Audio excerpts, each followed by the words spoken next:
This is Governor Ehrlich. You're watching TV Free Baltimore. Mr. Berman, you're here today at the convention as an author. That's right. And how many books have you written? 6 books altogether, one of them being a revised edition, so I don't know, I count that as a separate one. Okay. But 6 books covering pretty much different aspects of popular culture and entertainment.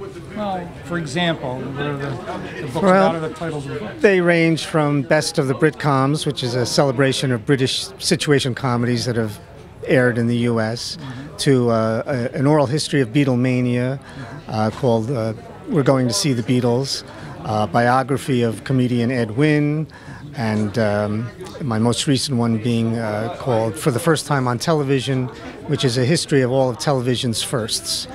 From first sitcom to first news bulletin, you name it. That's terrific. What compelled you to write about this topic area? I just write books about the topics that I'm interested in personally. So otherwise, I don't think I'd be able to get through all of the research and all the other work it would take. If someone had suggested a topic for me, I would really have to be interested in it myself before I devote all of that energy into writing a book about it. You do all your own research? Yes, I do, and I actually enjoy it. A lot of authors, I think, consider it a drudge, but I enjoy the research. Now, do you self-publish or do you have a publisher? I've had different publishers, depending on which book it is. And most recently, it's been Bear Manor Media, which specializes in biographies of older Hollywood celebrities and other topics related to films and television.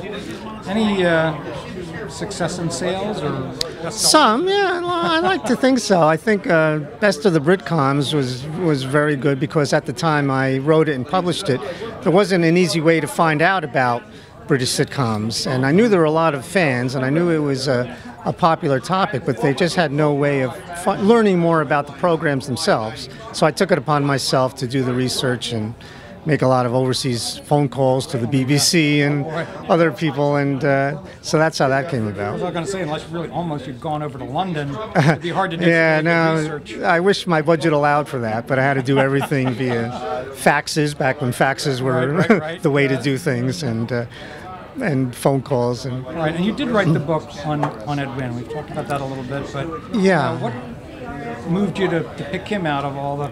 Well, it's funny. I didn't really set out to write a biography of him. I started to research a book that I was hoping would be a more comprehensive history of comedy in America going throughout the 20th century. But I kept seeing his name appear, whether I was reading about vaudeville or radio or TV or film.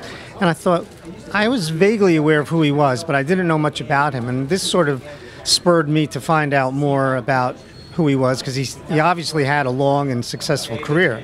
So that led me into concentrating my research onto just him.